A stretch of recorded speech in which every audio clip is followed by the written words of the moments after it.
Captain Jin-Woo Park stood before the massive holographic display, watching blue lights dance across the transparent screen.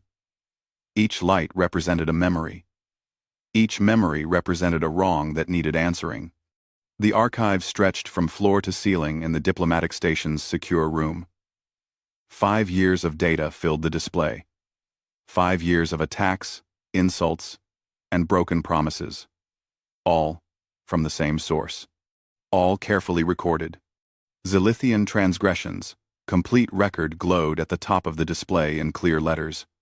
Jin-Woo touched a control, and the lights began moving. The first entry appeared, dated exactly 5 years ago. A Zilithian patrol ship had accidentally fired on a human transport near the Kepler system. 300 civilians died. The Zilithian Empire called it a navigation error. The next entry showed another accident 6 months later. A human colony ship disappeared near Zilithian space. Search teams found wreckage and no survivors. Again, the Zilithians expressed regrets about the unfortunate mistake. More entries followed. Mining stations destroyed. Trade ships seized. Diplomatic messages ignored. Peace treaties broken within weeks of signing. Each incident carefully documented with video evidence, survivor testimony, and intercepted communications proving Zilithian intent. The pattern was clear. The Zilithians were testing humanity's limits, seeing how much they could take before humans fought back.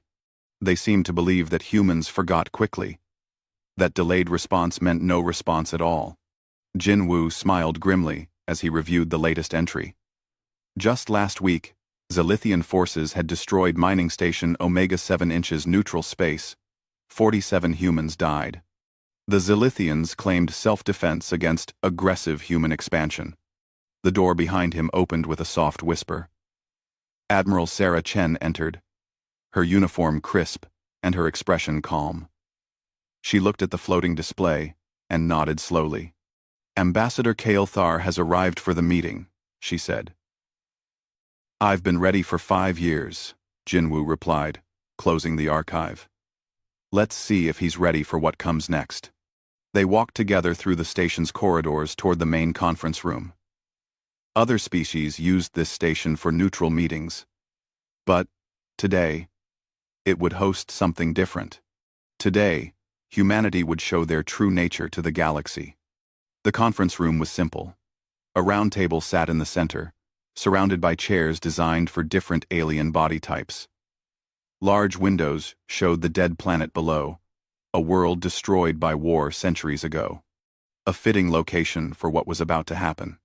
Ambassador Kael'thar was already seated when they entered. The Zilithian was tall and thin, with gray skin and 4 arms that moved constantly as he spoke. His species prided themselves on their quick actions and quicker tempers. They saw patience as weakness. "Captain Park," Kael'thar said, his voice carrying the usual tone of bored superiority. "I hope this meeting will be brief. The High Chancellor has many more important matters to attend to than human complaints about industrial accidents." Jin-Woo took his seat across from the alien ambassador. Admiral Chen remained standing by the window, her hands clasped behind her back. "Industrial accidents," Jin-Woo repeated slowly. "Is that what you're calling the destruction of mining station Omega 7? Regrettable, but necessary," Kael'thar replied, waving one hand dismissively. "Your people were mining in contested space. Our forces acted in self-defense when your miners refused to leave." "The station was in neutral territory," Admiral Chen said from her position by the window. "Established by treaty as open to all species for peaceful resource extraction." "Treaties change," Kael'thar said with a laugh. "Your species seems to have trouble understanding this basic fact of galactic politics. You cling to old agreements, like children with worn toys." Jin-Woo reached into his jacket and pulled out a small device. He placed it on the table and activated it. A holographic display appeared, showing the same archive he had been reviewing earlier. "You're right about one thing," Jin-Woo said quietly. The display began showing entries. First, the transport ship, 5 years ago. Then the colony ship. Mining stations. Trade vessels. Diplomatic insults. Broken agreements. Each entry appeared with full documentation. Kael'thar leaned back in his chair, his forearms crossing over his chest. Ancient history, Captain. Your species has an amusing habit of dwelling on the past. Most civilized races learn to forget minor setbacks and move forward. We remember everything, Jinwu said, his voice calm and steady. Every ship you destroyed. Every life you took. Every promise you broke. Every insult you delivered. And what do you plan to do with these memories? Kael'thar asked, clearly amused. File more complaints with the Galactic Council? Send more diplomatic protests that we will ignore? Admiral Chen turned from the window and smiled. It was not a friendly expression. We plan to answer, she said simply. Kael'thar's laugh filled the room. Answer? Your species has had 5 years to answer these supposed wrongs. Yet here you sit, still talking, still complaining, still doing nothing. Your memory may be long, Captain Park, but your spine appears to be quite short. You mistake patience for weakness, Jinwu replied. This is a common error among your people. Patience. Kael'thar stood up, all 4 arms gesturing wildly. You call 5 years of submission patience? The Zilithian Empire spans 200 star systems. We command fleets that could crush your pitiful 47 worlds in a matter of weeks. Your patience is simply fear, dressed up in fancy words. Jinwu continued to smile calmly.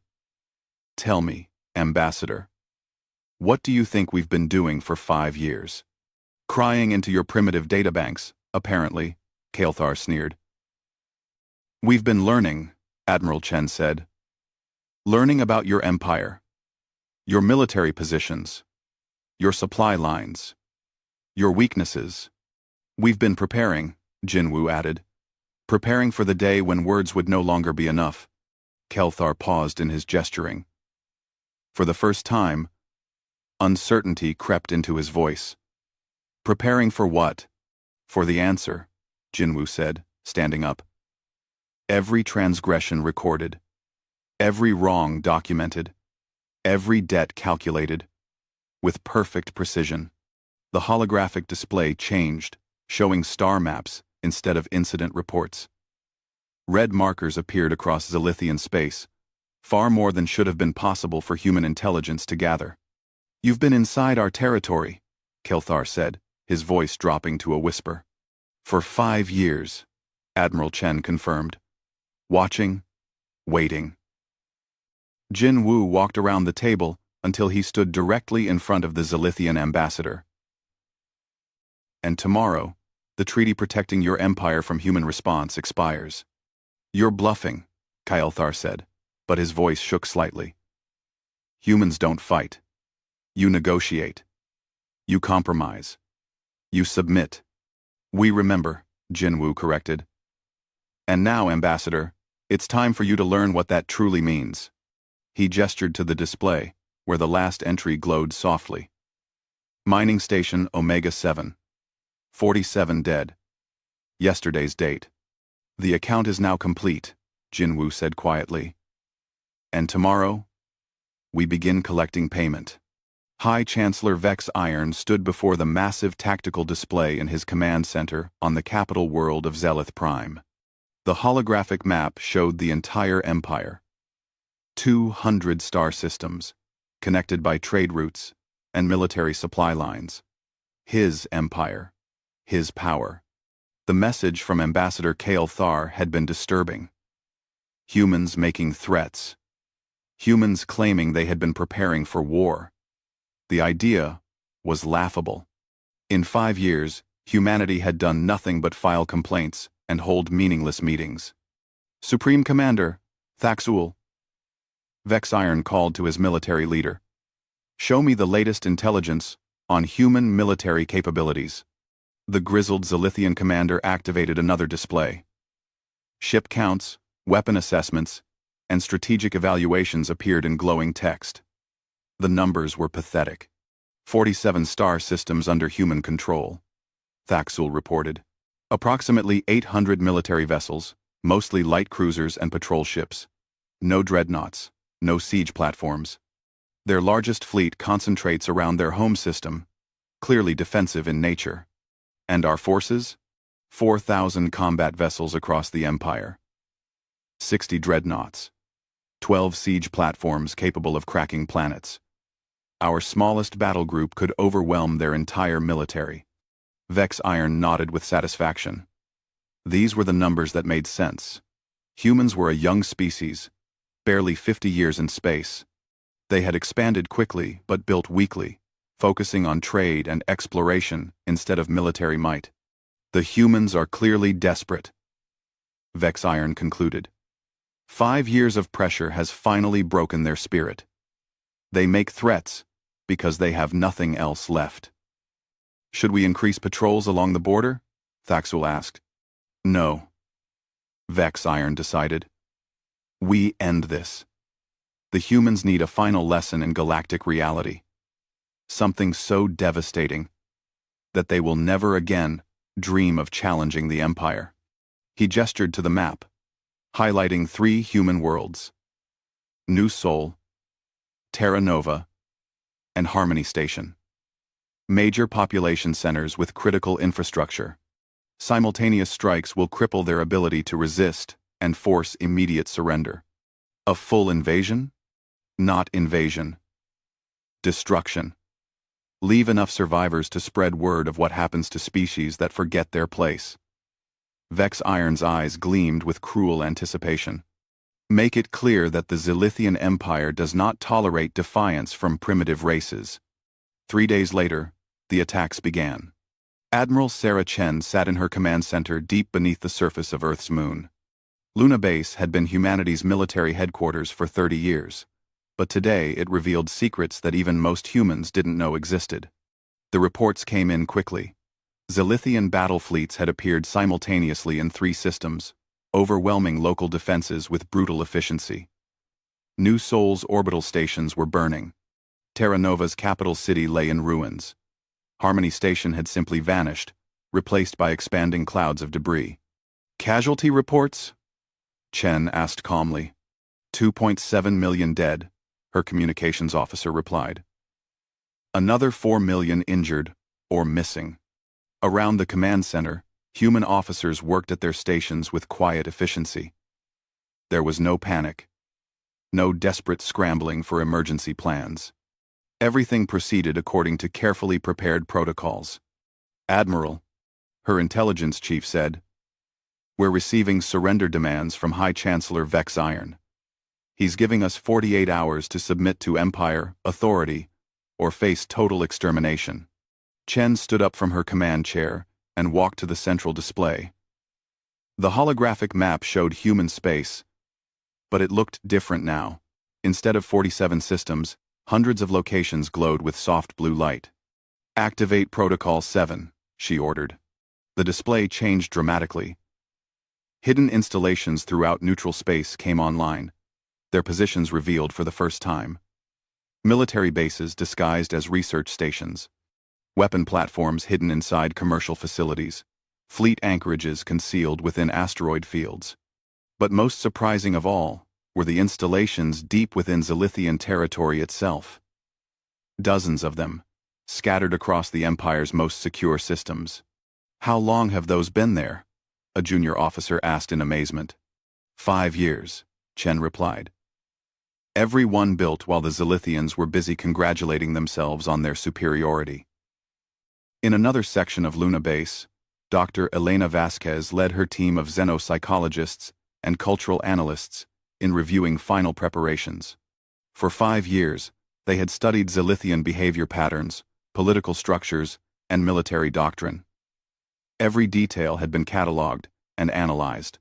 The Chancellor will interpret our silence as weakness, she explained to her staff. Zilithian psychology demands immediate response to threats. They cannot conceive of delayed action as strategic choice rather than cowardice.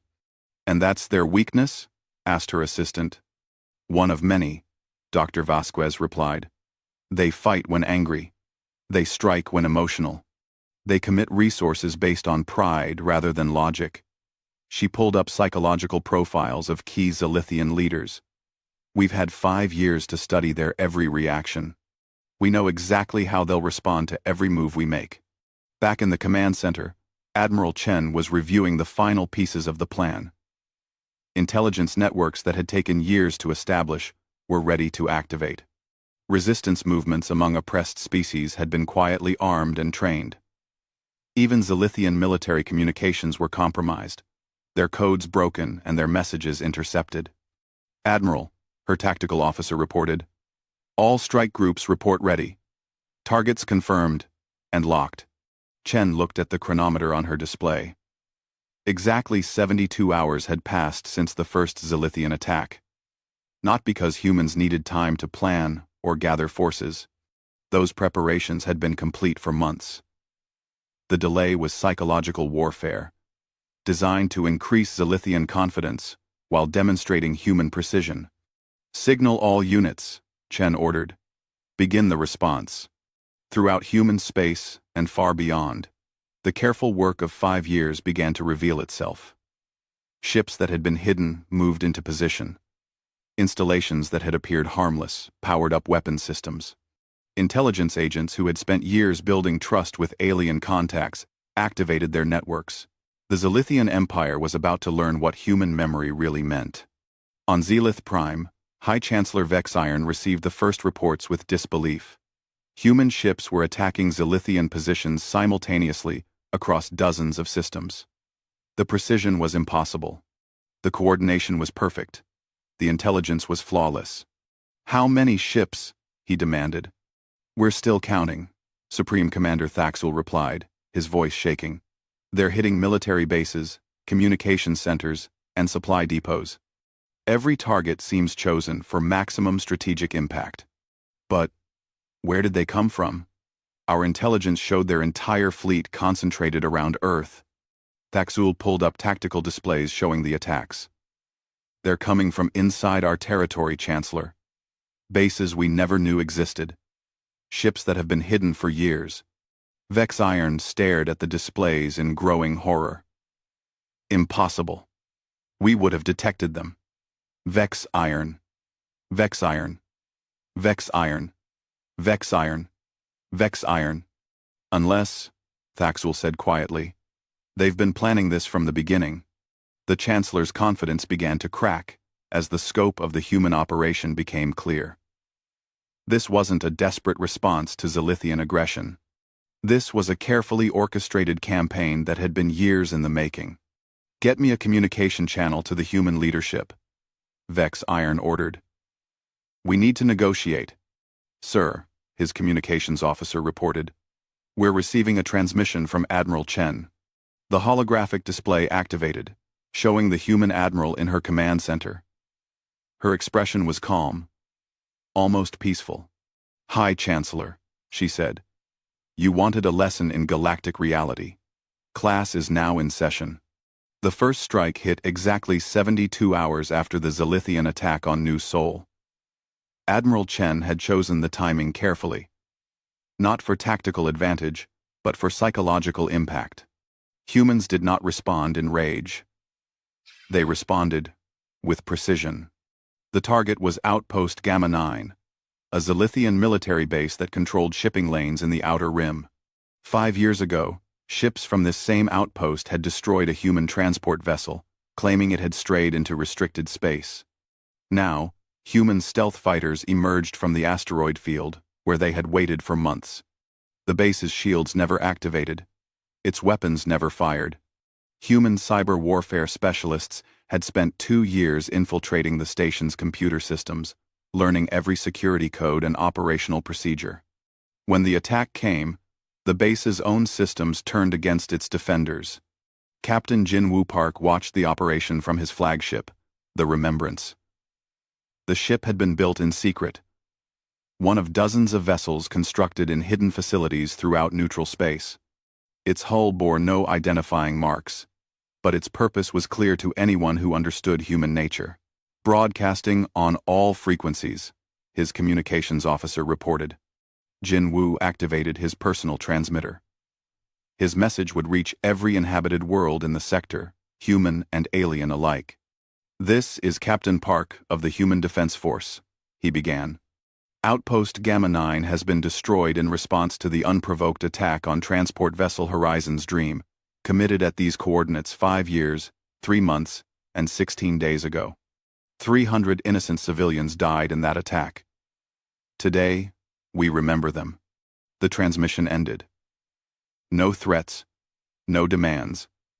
Just a simple statement of fact. The first debt had been paid. On Zelith Prime, High Chancellor Vex Iron stared at the tactical display in his command center. The loss of one outpost was insignificant in military terms, but the implications were terrifying. The humans had just demonstrated that they could strike anywhere in the Empire with perfect timing and overwhelming force. "How did they get past our sensors?" he demanded of Supreme Commander Thaxul. "They've been there for years," Thaxul replied, his voice hollow. "Our intelligence division is analyzing the attack. The human ships didn't approach the base. They were already in position, hidden in the asteroid field. Our own patrols passed within scanning range dozens of times, without detecting them. Before Vex Iron could respond, alerts began flashing across the command center. More attacks were beginning throughout the Empire. Not random strikes, but carefully coordinated operations, hitting specific targets across dozens of star systems. The second target was Depot 17, a supply station that had accidentally fired on a human medical ship 3 years ago. Human Marines emerged from cargo containers that had been delivered months earlier, taking control of the station from within. The depot's surrender was broadcast throughout the sector, along with another message from Captain Park. Depot 17 has surrendered in response to the attack on medical vessel Mercy's Dawn, committed 3 years, 7 months, and 4 days ago. 15 medical personnel died while attempting to provide humanitarian aid. Today, we remember them. The third target was Communication Hub Zeta, which had jammed distress signals from a human colony under pirate attack. The hub's destruction came from weapons platforms that had posed as routine maintenance satellites for 2 years. Again, Captain Park's voice reached across the galaxy. Communication Hub Zeta has been destroyed in response to the jamming of distress signals from Colony New Vancouver, resulting in 412 civilian deaths 2 years, 11 months, and 8 days ago. Dr. Elena Vasquez monitored the psychological impact from her research station in the Sol system.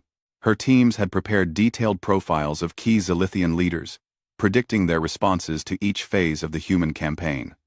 Chancellor Vex Iron's stress indicators are spiking, her chief analyst reported. Intercepted communications show increasing panic among military commanders. They're beginning to realize the scope of human penetration into their territory. "Good," Dr. Vasquez replied. "Fear will make them reactive. Reactive enemies make mistakes." She activated a secure channel to Admiral Chen's command center. "Admiral, the psychological warfare component is proceeding as planned. We estimate 6 hours before the Chancellor attempts direct communication." "Understood," Chen replied. "Continue monitoring. When he calls, I want to know exactly what he's thinking." The attacks continued throughout the day, each one targeting a specific Zilithian facility connected to a documented crime against humanity. Mining Platform Delta fell to human commandos, who had infiltrated the workforce months earlier. Factory Complex 7 was destroyed by sabotage devices planted by maintenance crews. Patrol Base Omega surrendered when its own defense systems were turned against it by hidden human computer viruses. Each attack was preceded by a broadcast explaining exactly why that target had been chosen. The messages were not addressed to the Zilithians, but to every species in the galaxy that had suffered under Empire rule. Patrol Base Omega has surrendered in response to the seizure of merchant vessel Golden Prospects and the execution of its crew 1 year, 4 months, and 22 days ago. 43 traders died for the crime of refusing to pay illegal tribute. Today, we remember them. On Thakis 7, a world that had been conquered by the Zilithian Empire 15 years earlier, the local population gathered around communication receivers to hear the human broadcasts. Elder Zintar, who had led the resistance before being forced into hiding, listened with growing amazement.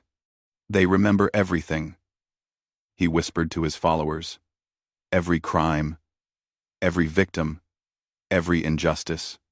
"But why do they care about our suffering?" asked a younger rebel. "We are not human." "Because," Zintar replied, understanding flooding his ancient mind, "humans do not fight for conquest. They fight for justice." Similar scenes played out across the galaxy as oppressed species realized what they were witnessing. This was not one empire attacking another for territory or resources. This was a reckoning, a careful accounting of wrongs that demanded payment. High Chancellor Vex Iron finally broke after the 15th successful human attack. He activated emergency communication protocols, bypassing normal diplomatic channels, to reach Admiral Chen directly. "Admiral Chen," he said when the connection established, "I demand an immediate ceasefire. These attacks on Empire territory constitute acts of war." Chen's image appeared on his command display, her expression as calm as always. "Chancellor, war implies conflict between equals. What you are experiencing is consequences. We can negotiate," Vex Iron said desperately. "Reparations for past misunderstandings, trade agreements, even territorial concessions. 5 years ago, Captain Park offered you negotiation," Chen replied. "You chose to test human resolve instead. You interpreted our patience as weakness, and our memory as meaningless record-keeping. We were wrong," Vex Iron admitted. "But surely we can reach some accommodation." Vex Iron. Chen smiled, and for the first time, Vex Iron understood why other species had learned to fear that expression. "Chancellor," she said softly, "we have 43 more targets on today's list. Each one corresponds to a specific crime your empire committed against innocent beings. When today's accounting is complete, we will begin tomorrow's list." "How many names are on your lists?" Vex Iron asked, though he dreaded the answer. "Every name, Chancellor. Every crime, every victim, every injustice. We remember them all." The transmission ended, leaving Vex Iron alone with the growing realization that his empire had finally encountered a force it could not intimidate, could not defeat, and could not escape. The reckoning had only just begun. The Zilithian Empire began to fracture on the 4th day of human retaliation. Admiral Chen watched the collapse from her command center, monitoring reports from across the galaxy as the careful work of 5 years reached its conclusion. "Communication breakdown in the Outer Rim sectors," her intelligence officer reported. "Human cyber attacks have severed the command links between Zalith Prime and 17 military districts." "Rebellion on Thakis 7, another officer added. "Local resistance forces have seized the planetary government complex using weapons and intelligence provided by our advanced teams. Similar uprisings on Corvin Prime, Nexus 4, and the Galactic Mining Consortium worlds," a third officer confirmed. "All coordinated with our strike operations." Chen nodded with quiet satisfaction. The human strategy had never been simple military conquest. That would have required massive fleets and enormous casualties. Instead, they had chosen surgical precision combined with perfect timing, turning the Empire's own oppressed populations into allies. High Chancellor Vex Iron stood in his command center, watching his empire dissolve around him. Red alerts flashed constantly on the tactical displays, as system after system reported human attacks or local rebellions. What had seemed like random strikes now revealed themselves as part of a coordinated campaign designed to destroy the Empire's ability to function. "Status report," he demanded of Supreme Commander Thaxul. "We've lost contact with 60% of our Outer Rim bases," Thaxul replied. Central command and control is completely compromised. Local commanders are reporting that their own computer systems are turning against them. How is that possible? Human infiltration goes deeper than we imagined, Thaxul said, his voice hollow. They haven't just placed agents in our territory. They've corrupted our entire information network. Every order we send is intercepted. Every plan we make is known to them before we implement it. Vex Iron activated his personal communicator, attempting to reach Admiral Chen again. To his surprise, she accepted the transmission immediately. "Chancellor," Chen said, appearing on his display. "I trust you're beginning to understand your situation. I'm prepared to offer complete reparations," Vex Iron said quickly. "Full compensation for all past incidents. Immediate withdrawal from disputed territories. Recognition of human territorial claims." Chen shook her head slowly. 5 years too late, Chancellor. You had countless opportunities to choose negotiation over aggression. You consistently chose violence. Oh. But surely some accommodation is possible. Vex Iron pleaded. "My people will agree to any reasonable terms." "Your people?" Chen's voice carried a note of cold amusement. The display changed, showing live feeds from across the Zilithian Empire. On world after world, Zilithian civilians were joining the rebellions against their own government. Military units were surrendering to human forces without firing a shot. Provincial governors were declaring independence from the central authority. "They're reading the human broadcasts," Chen explained, "learning about the crimes committed in their name, discovering that their glorious empire was built on the systematic oppression of innocent species." Dr. Elena Vasquez had spent weeks preparing the psychological warfare campaign that accompanied the military strikes. Her broadcasts reached every world in the empire, explaining in simple terms exactly what their government had done and why humanity was responding. "Citizens of the Zilithian Empire," her latest transmission began. "Your leaders told you that humans were weak primitives who deserved conquest. They did not tell you about the medical ships destroyed while providing humanitarian aid. They did not tell you about the children killed in unprovoked attacks on civilian targets. They did not tell you about the broken treaties and murdered diplomats." The broadcasts continued for hours, documenting each crime with evidence that even Zilithian citizens could not deny. Video recordings of attacks on neutral ships. Intercepted communications ordering the execution of prisoners. Testimony from survivors of empire atrocities. "Your empire was built on lies," Dr. Vasquez concluded. "Today, you have the chance to choose truth instead." The response was overwhelming. Zilithian civilians, who had never questioned their government's actions, suddenly understood the price of their empire's expansion. Military officers who had followed orders without question realized they had been used as tools of oppression. On Zalith Prime itself, crowds gathered outside the government complex demanding Chancellor Vex Iron's resignation. The chants were simple and direct. End the war. End the lies. End the empire. Captain Jinwoo Park monitored the situation from his flagship as it moved through Zilithian space unchallenged. Human vessels were now operating openly throughout the empire, and local forces either surrendered immediately or simply abandoned their positions. "Captain," his communications officer reported, "we're receiving a transmission from the Zilithian High Command. They're requesting immediate ceasefire negotiations." "Put them through," Jinwoo replied. A new Zilithian appeared on the display, younger than Chancellor Vex Iron and wearing the uniform of the Empire's military. "I am General Kex Tar, acting commander of Imperial forces. Chancellor Vex Iron has been relieved of duty by order of the Zilithian Senate." "General," Jinwoo said calmly, "what are your terms?" "Unconditional surrender of all Imperial forces," Kex Tar replied without hesitation. "Immediate cessation of all military operations. Acceptance of human oversight during transition to civilian government." Jinwoo was genuinely surprised. "Those are remarkably generous terms from your perspective, General. Why are you offering complete surrender?"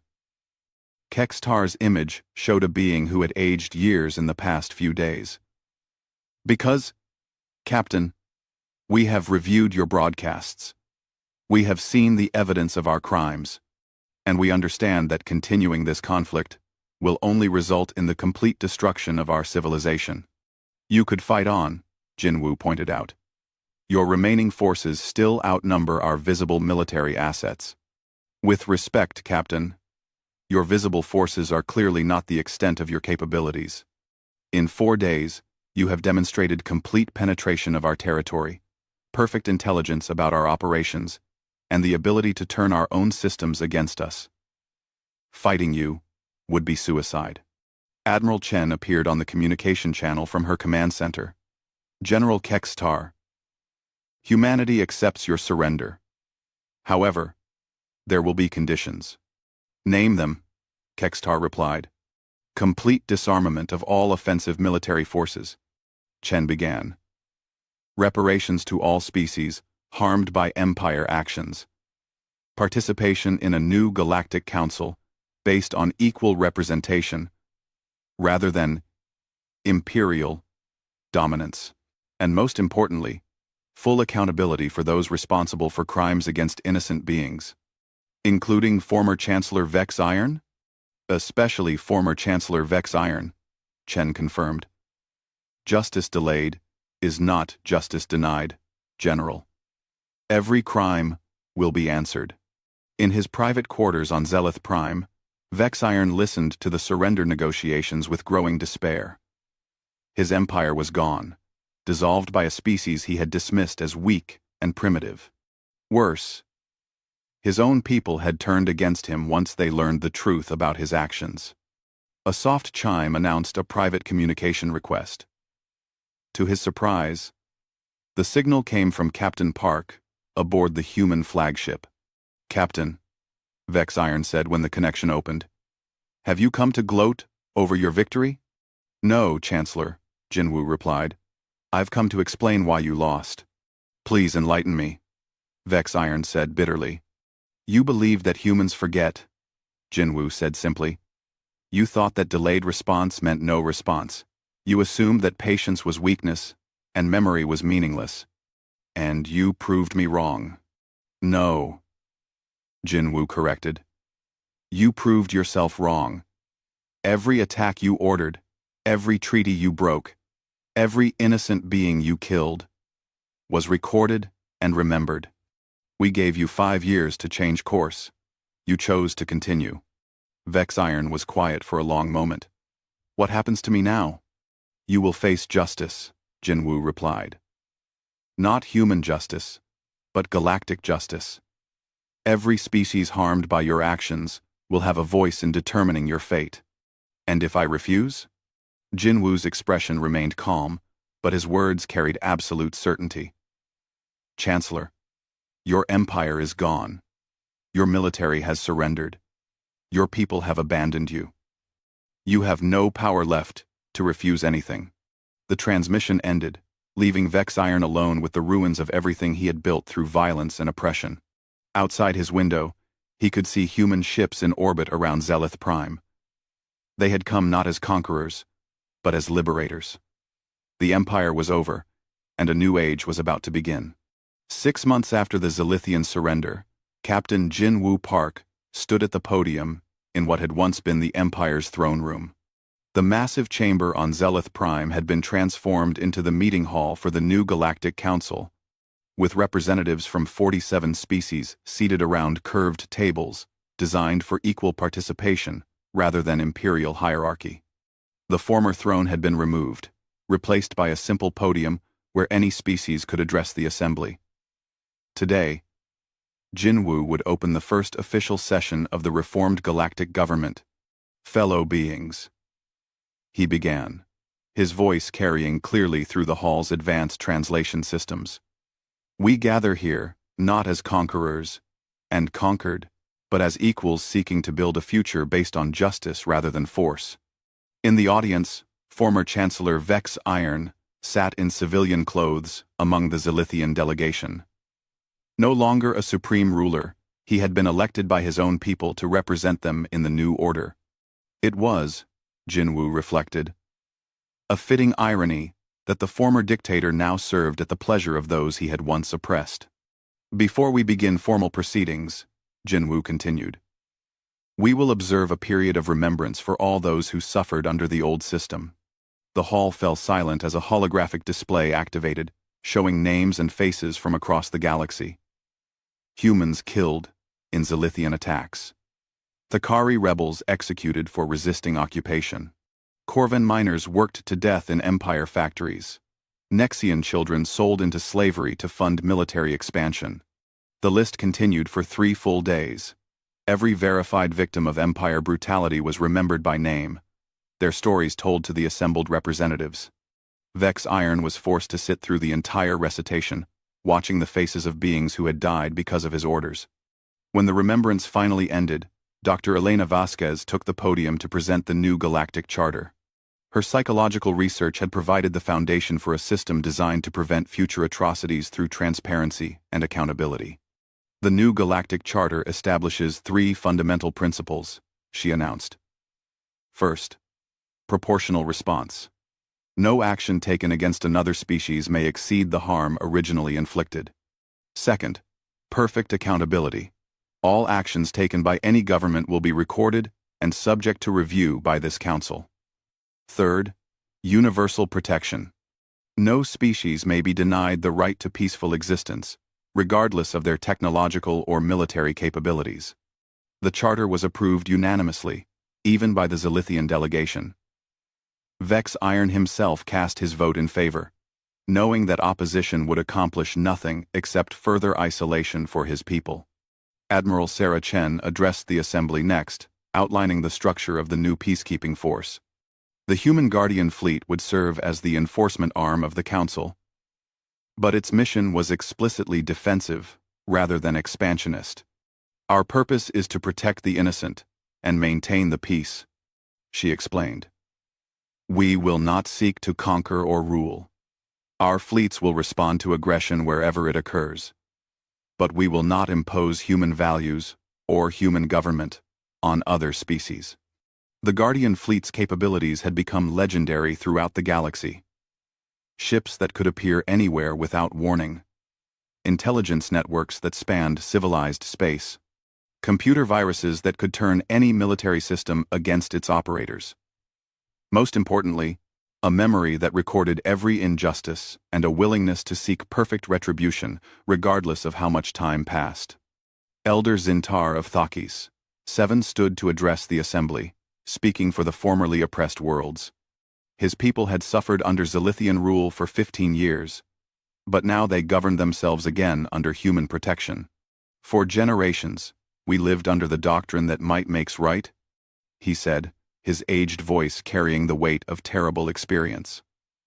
We were told that the strong naturally rule the weak, that conquest was the natural order of the galaxy. He gestured toward the human delegation. These beings have shown us a different truth. Strength without wisdom is tyranny. Power without compassion is evil. The humans could have built their own empire on the ruins of the Zilithian one. Instead, they chose to build something better. Other representatives spoke throughout the day, sharing similar stories of liberation and hope. The Corvan mining worlds were rebuilding their industrial civilization on principles of worker dignity rather than slave labor. The Nexian Trade Federation had resumed peaceful commerce without fear of piracy or forced tribute. Dozens of species were experiencing freedom for the first time in generations. When the formal sessions ended, Jinwu found himself in private conversation with Vex Iron in a small chamber overlooking the capital city. The former chancellor looked out the window at streets filled with beings from different worlds, all living and working together peacefully. I still don't understand your species, Vex Iron admitted. You had the power to rule the galaxy. Why did you choose to serve it instead? Jinwu considered the question carefully. Because ruling through fear only creates temporary order. True peace requires justice, and justice requires equality. But surely you must see the dangers, Vex Iron pressed. Some species will abuse your protection. Others will grow strong enough to challenge you. Eventually, another empire will rise to test your resolve. Yes, Jinwoo agreed calmly. And when that happens, we will remember every crime they commit. We will catalog every injustice they inflict. And when the time is right, we will respond with perfect precision to protect those who cannot protect themselves. Vex Iron shuddered slightly. Your species is terrifying. You make peace feel like conquest. We make peace feel permanent, Jinwoo corrected. Later that evening, Dr. Vasquez published her final report on the Zilithian campaign. The document would become required reading in military academies throughout human space, a comprehensive analysis of how perfect memory and patient justice had dismantled an empire without destroying its people. The key insight, she wrote, was understanding that true victory is not the defeat of enemies, but the conversion of enemies into allies. By demonstrating perfect accountability and proportional response, humanity showed the galaxy that cooperation yields better results than conquest. Admiral Chen reviewed the report from her new headquarters on Luna Base. The Guardian fleet was fully operational now, with ships positioned throughout known space to respond to any threat against innocent beings. Early warning systems monitored all military communications. Intelligence networks provided real-time information about potential aggressors. But perhaps most importantly, every species in the galaxy now understood what human memory truly meant. Not grudging resentment or desire for revenge, but perfect accountability that ensured every wrong would eventually be answered. On distant worlds, potential conquerors looked at their star charts and reconsidered their plans. The humans were watching. The humans were remembering. And the humans had demonstrated their willingness to travel any distance and wait any length of time to protect the innocent. Jinwoo returned to his quarters and activated a personal communication channel to Admiral Chen. Status report, Admiral? Galaxy remains peaceful, Chen replied. No significant military buildups detected. No aggressive actions reported. Minor disputes are being resolved through council mediation. And our memory archives? Constantly updated. Every interaction, every agreement, every promise is being recorded. We remember the good as well as the bad now. Jinwoo smiled. Good. When species learn that kindness is remembered as perfectly as cruelty, they tend to choose kindness. End placer. When the placer, end quote. He looked out his window at the stars, knowing that somewhere among them,